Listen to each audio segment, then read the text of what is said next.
Hi everyone, surface chemistry पढ़ रहे थे हम लोग और उसमें से पिछला लेक्चर में जो है ना हम लोग कोलॉइड्स का इलेक्ट्रिकल प्रॉपर्टी के बारे में कुछ देखे थे और यह भी जाने थे कि कैसे किसी कोलॉइड में या कोलॉइडल पार्टिकल्स पे चार्ज का डेवलपमेंट होता है। कई तरीके थे उसमें से जिसको हम लोग ऑलरेडी डिस्कस कर चुके हैं। अब इलेक्ट्रिकल प्रॉपर्टी से ही रिलेटेड कुछ टर्म्स हैं, उसी को हम लोग डिस्कस करेंगे। एग्जाम में डायरेक्ट क्वेश्चन आता है इससे डेफिनेशन। जैसे उसमें से एक टर्म है इलेक्ट्रो ऑस्मोसिस।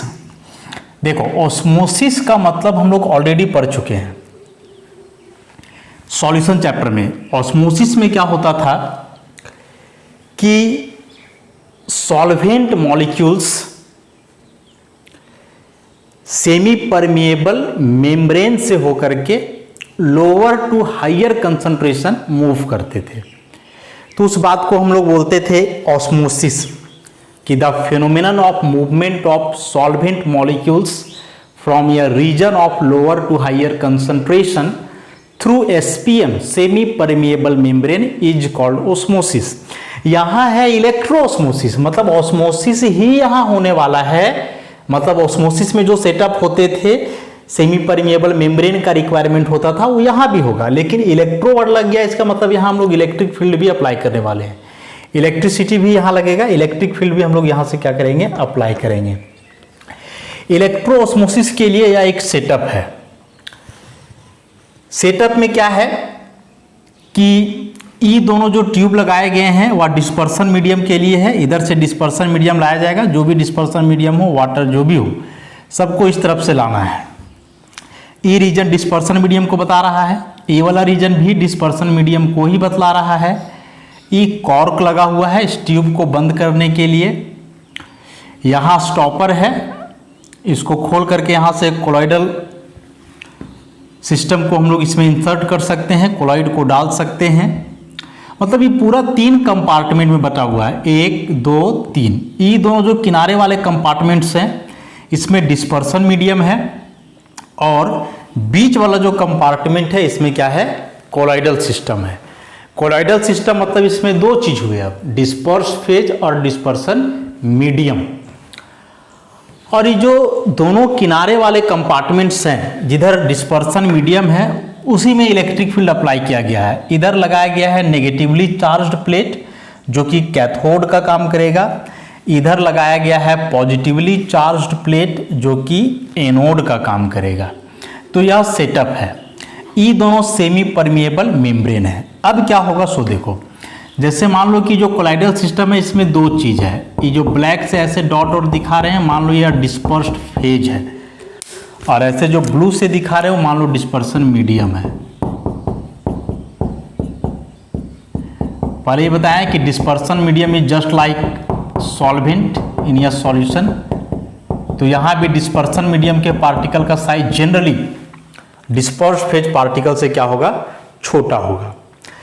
अब जब इलेक्ट्रिक फील्ड अप्लाई करोगे, हम लोग क्या पढ़े हैं कि कोलॉइडल सिस्टम में जो पार्टिकल्स होते हैं, चाहे वे डिस्पर्स फेज के हो या डिस्पर्सन मीडियम के हो, वे इलेक्ट्रिकली चार्ज्ड होते हैं, उनमें चार्ज होता है। डिस्पर्स्ड फेज पार्टिकल में जो चार्ज होता है उसके तुलना में अपोजिट नेचर का चार्ज होता है डिस्पर्सन मीडियम पे।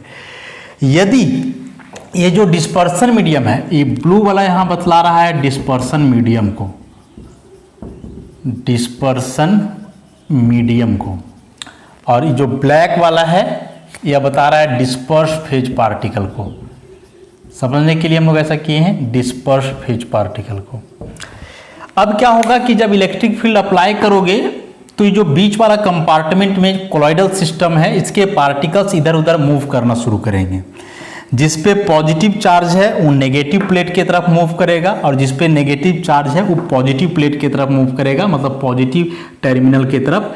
वे पार्टिकल्स डिस्पर्स्ड फेज के भी हो सकते हैं और डिस्पर्सन मीडियम के भी हो सकते हैं। दोनों में से कोई भी पार्टिकल्स हो सकते हैं, क्योंकि चार्ज जो है दोनों पार्टिकल्स पे होता है, चाहे वे डिस्पर्स्ड फेज के हों या फिर वे डिस्पर्सन मीडियम के हों।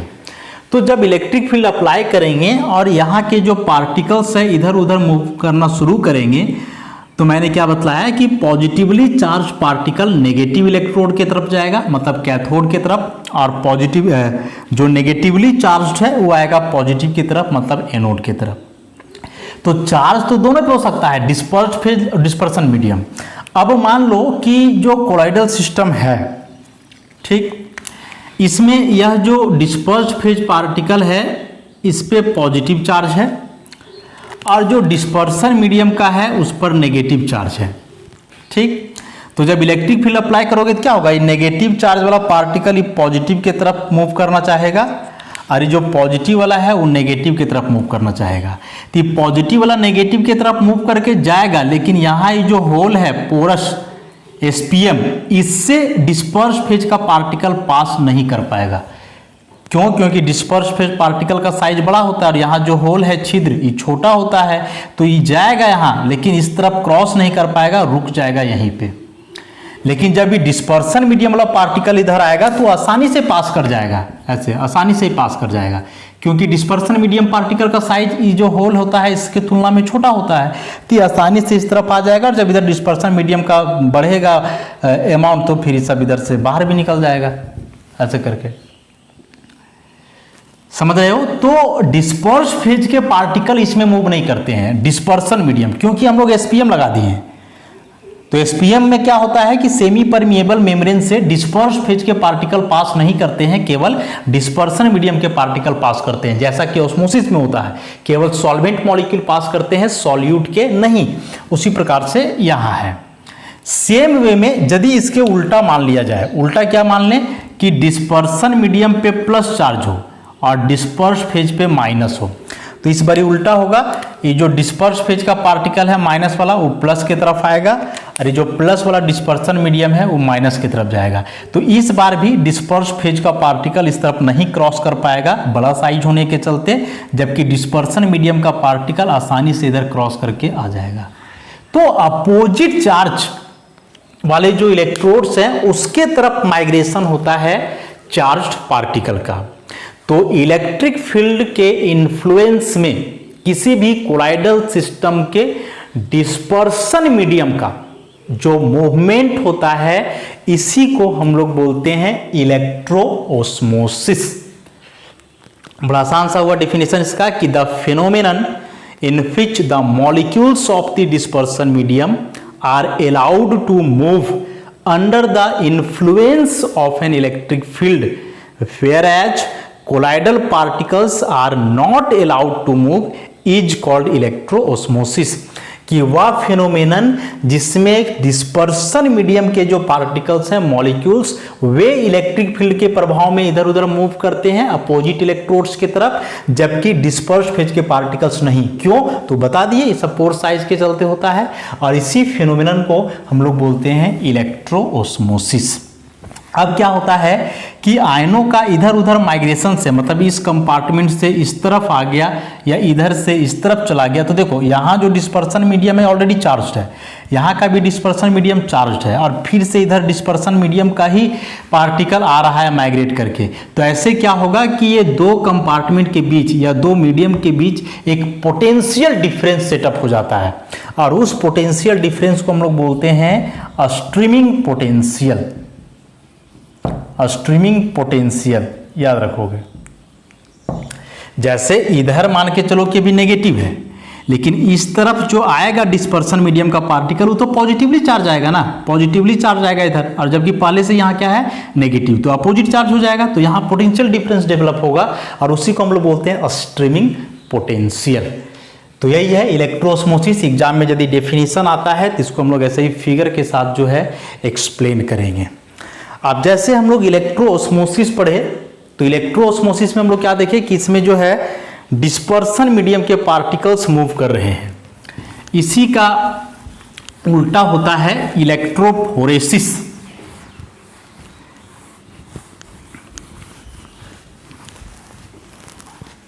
इलेक्ट्रोओस्मोसिस के बाद इसमें आता है क्या, इलेक्ट्रोफोरेसिस।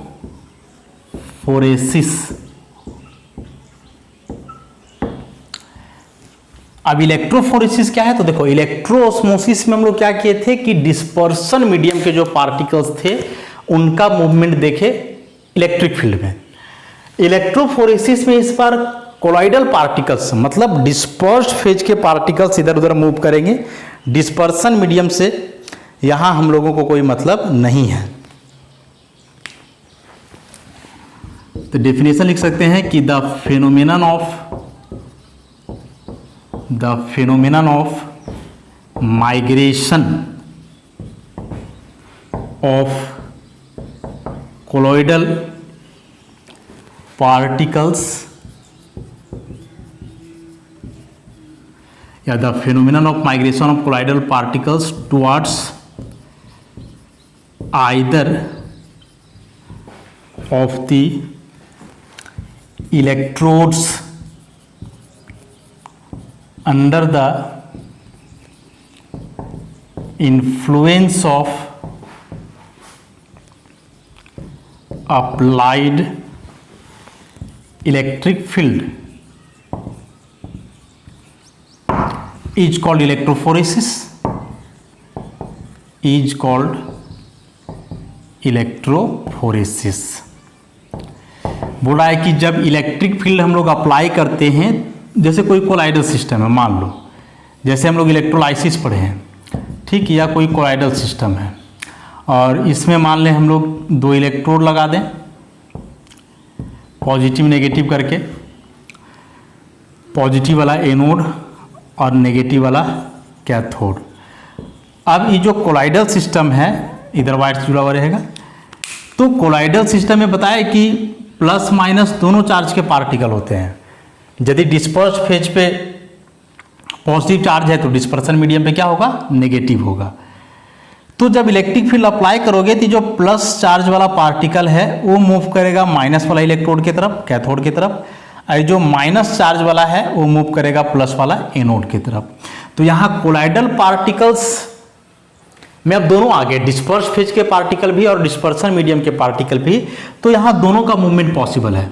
शुरुआत में भी हम बोल दिए थे इसमें कि डिस्पर्सन मीडियम मूव नहीं करेगा, ऐसा नहीं है, क्योंकि अपोजिट चार्ज होता है दोनों पे, डिस्पर्स फेज और डिस्पर्सन मीडियम पे। तो जब इस पूरे कोलाइडल सिस्टम में इलेक्ट्रिक फील्ड अप्लाई करोगे तो जो केटायन हैं वे कैथोड की तरफ मूव करेंगे और जो एनायन है वो एनोड की तरफ मूव करेंगे, मतलब अपोजिट इलेक्ट्रोड की तरफ जो है पार्टिकल्स का मूवमेंट होगा, आयनों का मूवमेंट होगा, माइग्रेशन होगा, और इसी को हम लोग बोलते हैं इलेक्ट्रोफोरेसिस।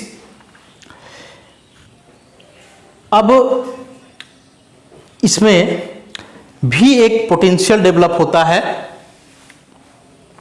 कि जब कोलाइडल पार्टिकल्स वाटर के थ्रू फॉल करता है तो यहां भी एक पोटेंशियल डिफरेंस सेटअप करेगा, और इस बार ही उसको हम लोग बोलेंगे सेडिमेंटेशन पोटेंशियल।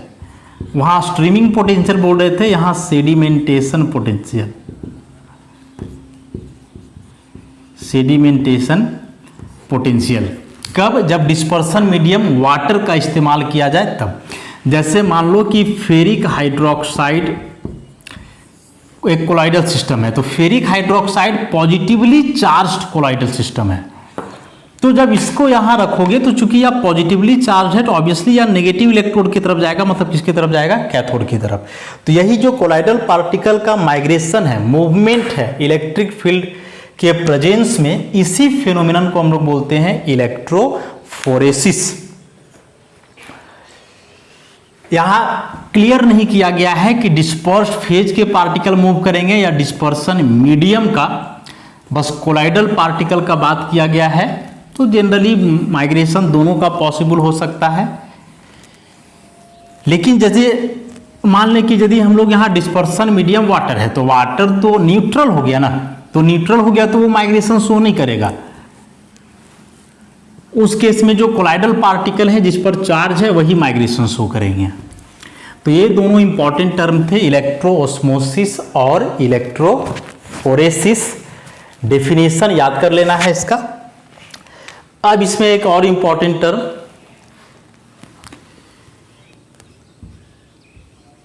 कोगुलेशन, इसी को आसान भाषा में हम लोग बोलेंगे प्रिसिपिटेशन। या इसी को बोलते हैं फ्लोकुलेशन, कई नाम हैं। कोगुलेशन से ज़्यादा विख्यात है, एग्जाम में आता है डेफिनेशन, कोगुलेशन, प्रिसिपिटेशन या फिर फ्लोकुलेशन। अब ये होता क्या है, तो ये सारा चीज बेस्ड है कोलाइडल पार्टिकल पे जो चार्ज होते हैं इसी के आधार पे। चार्ज के चलते पीछे भी कई फिनोमेना राइज हुए, उसको तो हम लोग देखे ही। और एक इसमें से अगला ये जो कोगुलेशन है, ये क्या होता है?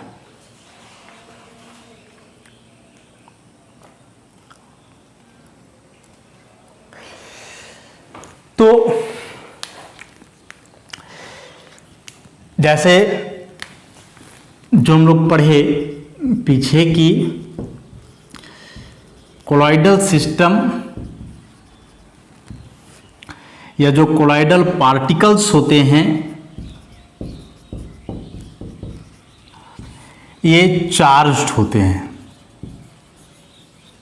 ठीक।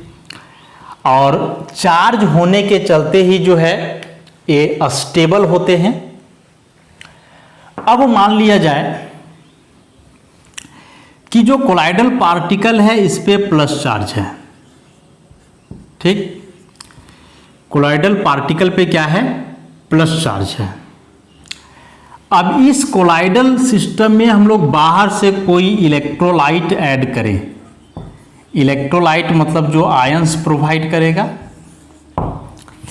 अब मान लो कि इलेक्ट्रोलाइट से ज़्यादा मात्रा में आता है पॉजिटिव आयन, तो कोलाइडल पार्टिकल्स पे पहले से ही ऑलरेडी पॉजिटिव चार्ज है, इधर से भी पॉजिटिव चार्ज ही आ रहा है, तो दोनों के बीच यहाँ क्या होना है?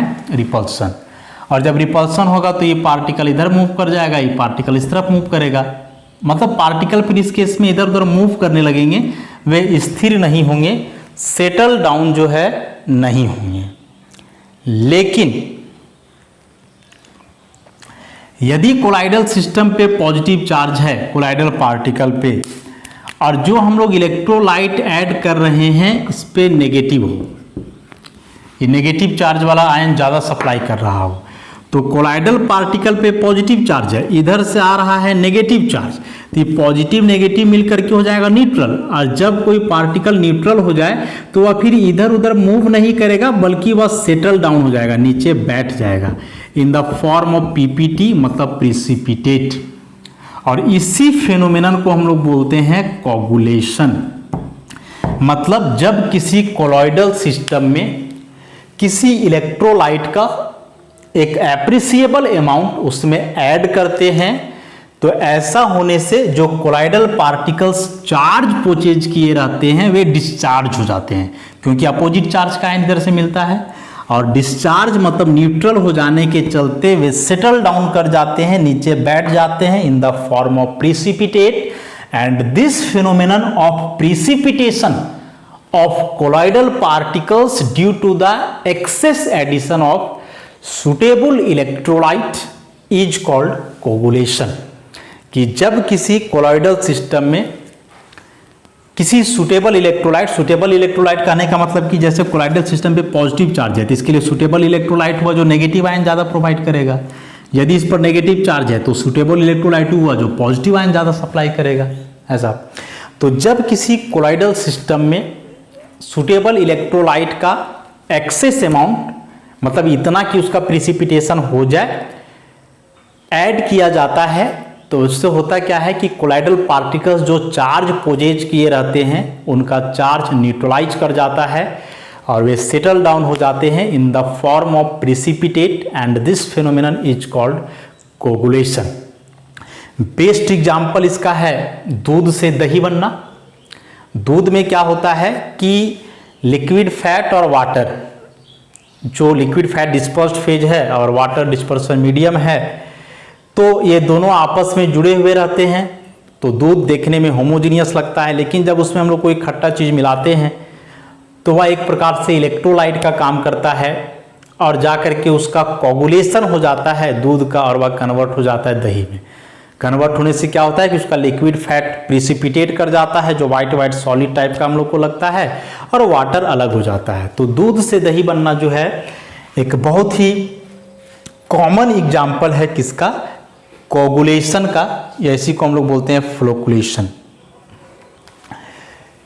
अब जैसे लगेगा तुम लोग को कि नहीं अपोजिट चार्ज है तो यहाँ अट्रैक्शन हो रहा है, तो इस हिसाब से तो यह स्टेबल होना चाहिए। ऑब्वियसली अपोजिट चार्ज होने से स्टेबल होना चाहिए, लेकिन यह अपोजिट चार्ज लिमिटेड अमाउंट में रहा तब, या अपोजिट चार्ज यदि लिमिटेड अमाउंट में रहा तब। इसलिए हम बोल रहे हैं डेफिनेशन में कि इलेक्ट्रोलाइट का एक्सेस अमाउंट, मतलब इसको स्टेबल जितना करना था वो कर लिया, और उसके बाद भी यदि ज्यादा आयन मिल रहा है इलेक्ट्रोलाइट के द्वारा, प्रिसिपिटेशन तब होता है। जैसे मान लो कि भूख लगा है, खाना खाए तो इससे भूख शांत हो जाएगा, हम लोग को स्टेबल बना देगा, लेकिन खाना उतना ही खाना है ना जितना में पेट भर जाए, बॉडी को जितना एनर्जी मिलना चाहिए उतना मिल जाए। अब पेट भरने के बाद भी यदि खाते रहोगे तो क्या होगा, वॉमिटिंग होगा। हम लोग को जितना जरूरत था उतना लिए तो ठीक था, और उससे ज़्यादा लिए तो फिर उल्टा होने लगा, हानि करने लगा। सेम चीज़ तो यहाँ है कि स्टेबिलिटी के लिए जितना इलेक्ट्रोलाइट चाहिए था उतना दिए तो कोई दिक्कत नहीं है, लेकिन फिर उससे ज़्यादा यदि इलेक्ट्रोलाइट सप्लाई करने लगे तब फिर जा करके प्रिसिपिटेशन होगा और वो कोगुलेशन कहलाएगा। तो कोगुलेशन के लिए इलेक्ट्रोलाइट का एक्सेसिव अमाउंट होना जरूरी है। लिमिटेड अमाउंट दोगे जरूरत के हिसाब से तो वो तो कोलाइडल सिस्टम को स्टेबल बनाएगा, लेकिन उससे ज़्यादा यदि दिए तब जाकर के फिर वहाँ कोगुलेशन या प्रिसिपिटेशन होता है कोलाइडल पार्टिकल्स का। तो यह भी काफ़ी इंपॉर्टेंट हुआ। तो इस तरह से हम लोग डेफिनेशन बता सकते हैं कि the phenomenon of precipitation of colloidal particles due to the excess addition of suitable electrolyte is called coagulation. कि कोलाइडल पार्टिकल्स का प्रिसिपिटेट हो जाना, प्रिसिपिटेट मैंने समझ रहे हैं नीचे बैठ जाना, अवक्षेप बन जाना, क्यों, तो एक सुटेबल इलेक्ट्रोलाइट का अत्यधिक एडिशन से, तो इसी को हम लोग बोलेंगे कोगुलेशन। अब इलेक्ट्रोलाइट जो कि कोगुलेशन कर रहा है या कोलाइडल पार्टिकल के कोगुलेशन के लिए इसेंशियल है, वह अमाउंट उसके लिए कहलाता है कोगुलेशन वैल्यू। जैसे मान लो कि आर्सेनिक सल्फाइड जो है AS2S3, यह एक नेगेटिवली चार्ज्ड सोल है, ठीक, इस पर ओवरऑल नेगेटिव चार्ज होता है। तो इसके कोगुलेशन के लिए हम लोग को चाहिए पॉजिटिव आयन या वह इलेक्ट्रोलाइट जो पॉजिटिव आयन सप्लाई करे। तो हम क्या बोले कि जब ये लिमिटेड अमाउंट में मिलाओगे तब ठीक है। जैसे मान लो कि इसका 2 मोल पर लीटर मिलाए तो ठीक है, ये स्टेबल बना रहा है, कोई दिक्कत नहीं है। लेकिन जब इसको बढ़ा करके हम लोग कर दिए 10 मोल, तो अभी 10 मोल मतलब बहुत ज़्यादा हो गया, एक्सेस। अभी 10 मोल मिलाने से क्या हुआ कि जो पार्टिकल था इसका कोगुलेशन हो गया। 9 मिलाए वहाँ तक ठीक था, 9.9 मिलाए वहाँ तक भी ठीक था, कोई दिक्कत नहीं था, लेकिन जैसे ही 10 मिलाए तो फिर इसका कोगुलेशन हो गया। तो यह जो 10 मोल हुआ यह मिनिमम अमाउंट हुआ इलेक्ट्रोलाइट का जिसके चलते इसका कोगुलेशन हो रहा है। अब 10 के बाद तुम जितना ज़्यादा मिलाते जाओगे उतना जल्दी कोगुलेशन होगा, प्रिसिपिटेशन होगा इसका। तो इलेक्ट्रोलाइट का जो मिनिमम अमाउंट है जो कि कोलाइड का प्रिसिपिटेशन के लिए आवश्यक है, इसेंशियल है, उस मिनिमम अमाउंट को हम लोग बोलते हैं कोगुलेशन वैल्यू। और यह जो कोगुलेशन वैल्यू है डिफरेंट इलेक्ट्रोलाइट का या आयन का, वह एक्सप्लेन किया गया है एक रूल के द्वारा, हार्डी-सल्ज रूल, जिसको हम लोग नेक्स्ट क्लास में जो है पढ़ेंगे। अभी बस इतना सा बात हम लोग को समझना था कि कोगुलेशन क्या है, और फिर इसमें एक टर्म आया कोगुलेशन वैल्यू। अब हम लोग बात करें कोलाइडल सॉल्यूशन के प्रिपरेशन की। कोलाइडल सॉल्यूशन कैसे बनाया जाता है, प्रिपरेशन। तो देखो इसमें से यदि कोई लायोफिलिक कोलाइड है, तो लायोफिलिक कोलाइड का मतलब बता चुके हैं कि जिसमें डिस्पर्स फेज और डिस्पर्सन मीडियम के बीच स्ट्रॉन्ग एफिनिटी हो, तो उस प्रकार के कोलाइडल जो है ना, या कोलाइडल सिस्टम आसानी से बन जाते हैं। कैसे, तो डिस्पर्स फेज और डिस्पर्सन मीडियम को मिला करके बढ़िया से हिला दो, सेक कर दो, तो वे बन जाएंगे। और ये इजीली जो प्रिपरेशन या प्रिपेयर किया जाता है लायोफिलिक कोलाइड का, वह इसलिए क्योंकि डिस्पर्स फेज और डिस्पर्सन मीडियम के बीच काफ़ी स्ट्रॉन्ग एफिनिटी होता है। ऐसे हम लोग लायोफोबिक कोलाइड को जो है नहीं बना सकते हैं। तो यदि हम लोग अब प्रिपरेशन की बात करें,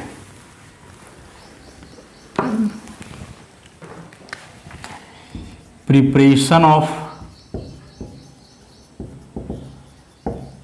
कोलॉइड, तो पहला तरीका तो इसमें बता दिए, सिंपल सेकिंग,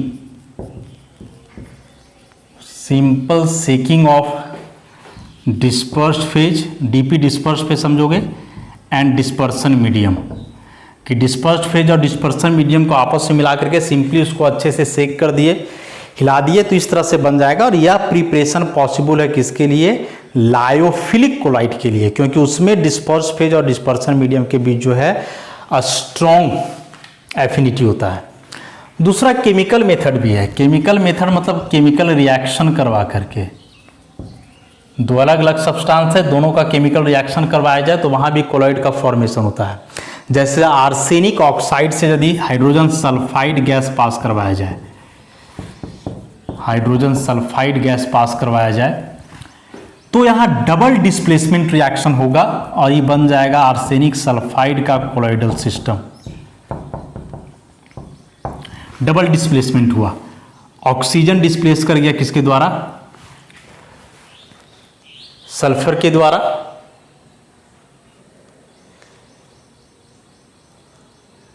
तो केमिकल मेथड में बोल रहा है कि जो कोलाइडल सॉल्यूशन का प्रिपरेशन होता है उसमें जनरली ऑक्सीडेशन या रिडक्शन जैसे कुछ प्रोसेस हो सकते हैं, और ओवरऑल मिला करके देखोगे तो एक कोलॉइडल सिस्टम का फॉर्मेशन होता है। जैसे आर्सेनिक ऑक्साइड से हाइड्रोजन गैस पास करवाओगे तो ये दोनों आपस में कंबाइन करके आर्सेनिक सल्फाइड और ये वाटर बनेगा, और यह जो आर्सेनिक सल्फाइड है यह एक कोलॉइडल सिस्टम है। तो ऐसे केमिकल रिएक्शन के माध्यम से कई कोलॉइड या कोलॉइडल सिस्टम का प्रिपरेशन किया जाता है। इसी में जैसे है फेरिक क्लोराइड का यदि हाइड्रोलाइसिस करोगे, फेरिक क्लोराइड का यदि हाइड्रोलाइसिस करोगे तो इससे ferric hydroxide positively charge sol बनता है प्लस 3HCl, ऐसा ही पॉजिटिवली चार्ज सोल हो गया। तो यहाँ सिंपली हम लोगों को हाइड्रोलाइसिस करना पड़ा और ज़्यादा कुछ नहीं है। तो फेरिक क्लोराइड सॉल्यूशन का हाइड्रोलाइसिस से फेरिक हाइड्रोक्साइड मिलता है जो कि एक कोलॉइडल सिस्टम है। कोलॉइडल सिस्टम मतलब पार्टिकल का साइज ही 1 नैनोमीटर से 1000 नैनोमीटर के बीच होगा, उसके रेंज में होगा। उसके बाद एक और इंपॉर्टेंट मेथड है इसमें,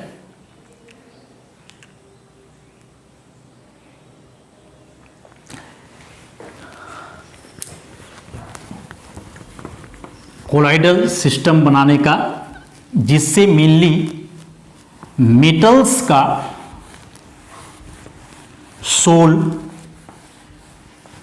या कोलॉइडल सिस्टम तैयार किया जाता है।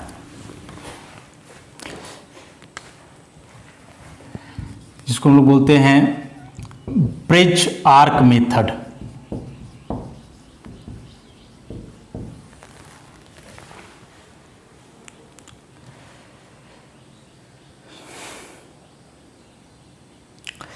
और यह मेथड जो है ब्रिज आर्क मेथड, या मेनली इस्तेमाल किया जाता है मेटल्स का सोल बनाना हो, जैसे गोल्ड सोल तैयार करना हो, सिल्वर सोल बनाना हो, प्लेटिनम सोल बनाना हो, उस केस में कैसे बनता है देखोगे, आसान सा है। क्या करना है कि एक टैंक या बर्तन में जो है डिस्पर्सन मीडियम ले लेना है, ये हुआ डिस्पर्सन मीडियम। ऐसा जो भी डिस्पर्सन मीडियम है जिसमें हम लोग को तैयार करना है। इसके बाद इसमें क्या करना है, डिस्पर्सन मीडियम के बाद कि इसमें जिस मेटल का हम लोगों को बनाना है सोल, उसका 2 रॉड लेना है।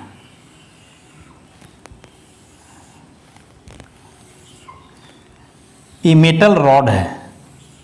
सपोज मान लो गोल्ड सोल बनाना है तो ये गोल्ड हो गया AU गोल्ड, और यहां लगेगा electric arc. This is electric arc.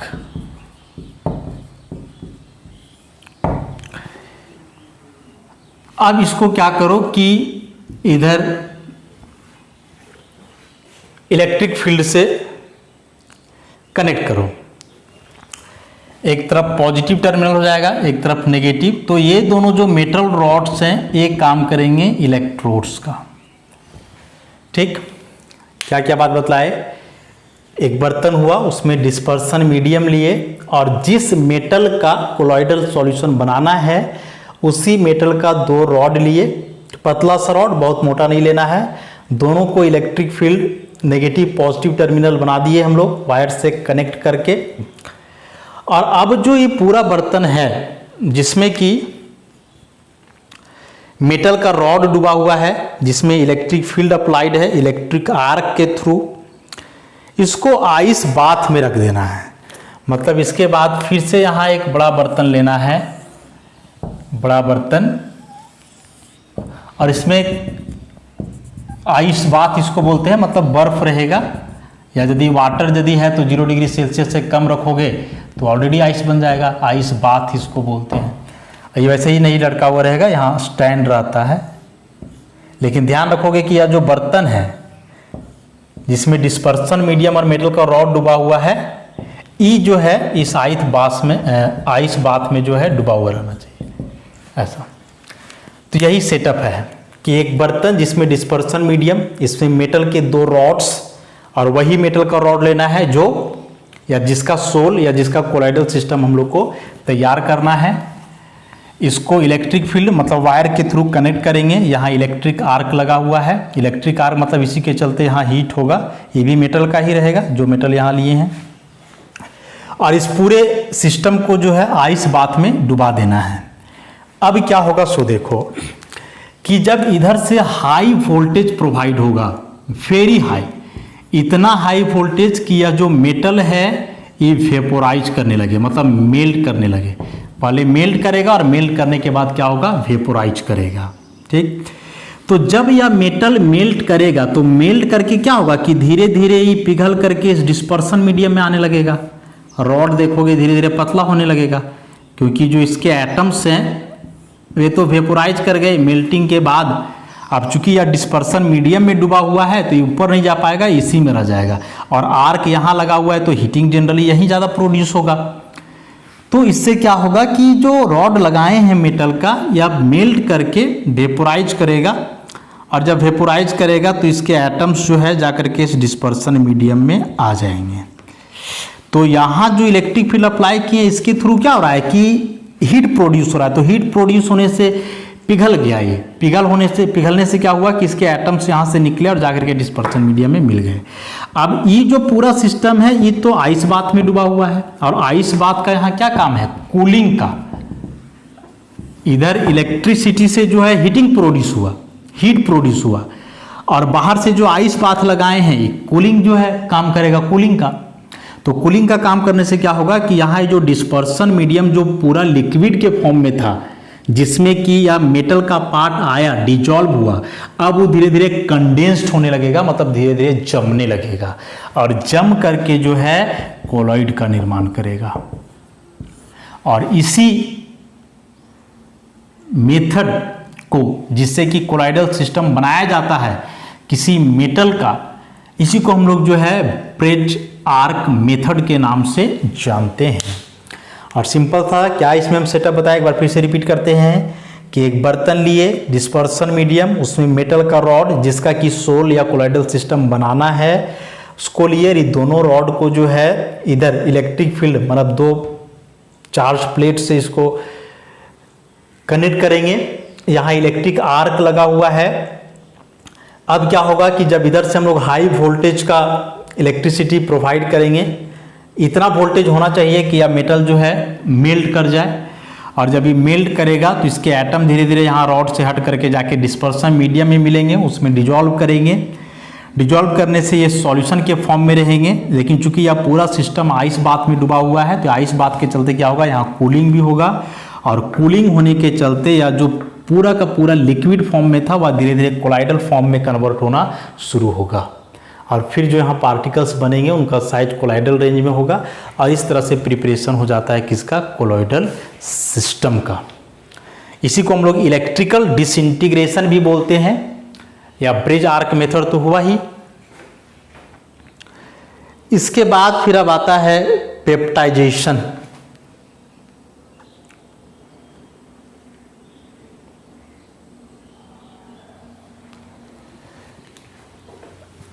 अगला जो मेथड है कोलॉइड बनाने का उसको हम लोग जानते हैं पेप्टाइजेशन के नाम से और वह भी काफ़ी इंपॉर्टेंट है, डेफिनेशन आता है एग्जाम में।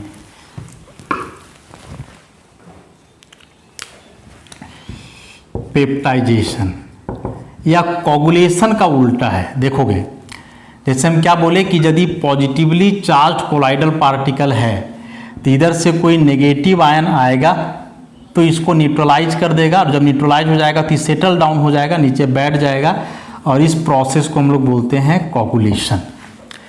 अब मान लो कि कोगुलेशन हो गया, ये प्लस माइनस आयन आपस में जुड़ा हुआ रह गया, नीचे प्रिसिपिटेट बन के बैठ गया है।